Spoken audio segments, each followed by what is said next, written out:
You're almost punishing yourself. I don't deserve to eat well, and I don't deserve to eat the right things. Get you to be yourself, get your machine, let's see what the machine's doing, and let's change the coping strategies. But the key to this would be...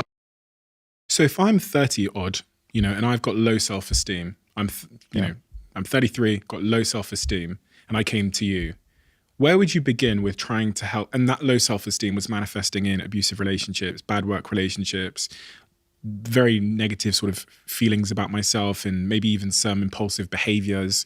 I'm eating too much, or I don't know, whatever. Where would you start with me? Okay. The first, just so people say, oh, wow, that's a strange starting point. I'm a doctor, so the first is make sure you're actually okay. I'm okay. Because if someone were presenting with this, they could be in depression, and that can present in many ways. Typically, it's low mood and loss of pleasure and everything, and loss of energy, but that doesn't have to be. So I mustn't miss that. So I would make sure your mind is not ill. We don't need treatment. Now we assume that this is long-standing, and what you've done is what you're describing is a lot of maladaptive coping strategies. So I eat too much, which is probably comfort eating, or it's just habitual stuff that you're just not, or it could be you've got so low self-esteem. I've seen this, you're almost punishing yourself. I don't deserve to eat well, and I don't deserve to eat the right things. So I deserve to be overweight, or I deserve to look like this. So that could be the bottom of it. So I have to start, my starting point is an exploration.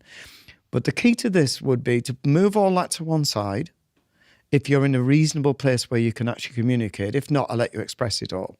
It's important you get it off your chest. If you've got it, you think, I don't need to do that. What I do is what I've said in the book here. In A Path of the Jungle, I explain the starting point is get a blank piece of paper and write down who you want to be.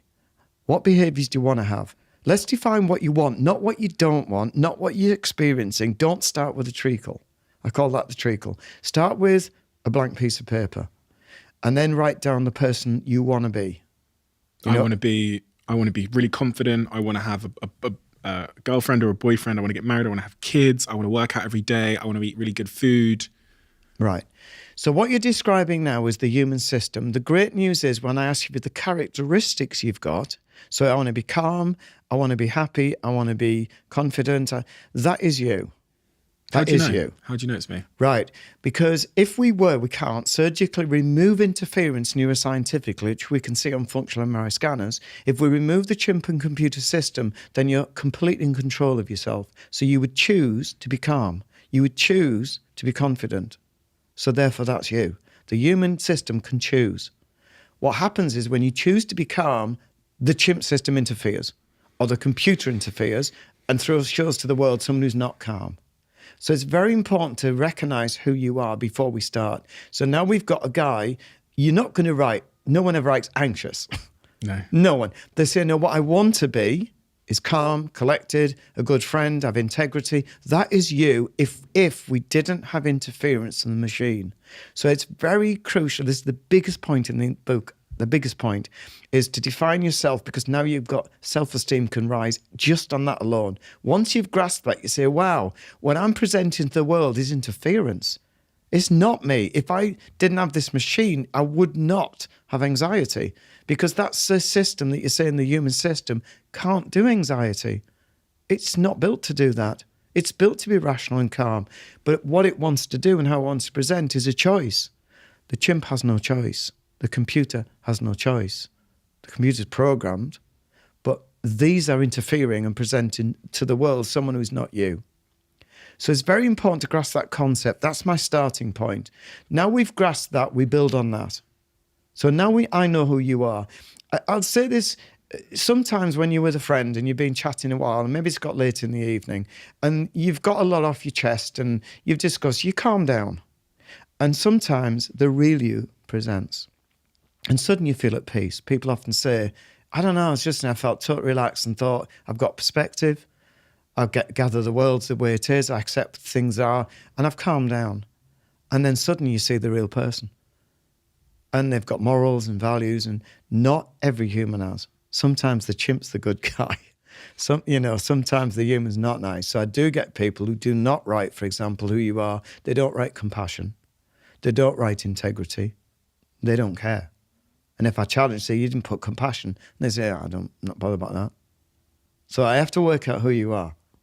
Okay, so not everyone is going to write the same things. That's why I know it's you and not just a generic list. Because someone could just be virtue signaling because you're asking me to do it, or because I want to be these people. But really, I'm a burglar. I'm a bad guy. You know, I want to hurt people. Yeah, I'll tease that out. How? That's my job. Because again, then you look at evidence based, and you look at remorse. You look at whether somebody compensates for mistakes. There's a lot of things. I want to see the history here. Okay. And then I'll challenge that and challenge it. So that's a series of talks. So often we have a long time when we detain someone to explore this, so we don't get fooled. Is this, you talk referencing much of your psychiatric work here within psych hospitals? Yeah. So somebody who's psychopathic, we generally, everyone's a different version of what it is. For me, a neuroscientific, we know there's certain tracts in the brain that are not really fully developed or don't function. And this produces someone without empathy, without remorse, without any conscience. These are classic. And so I don't know that. I'm not a mind reader. I can't tell until people talk.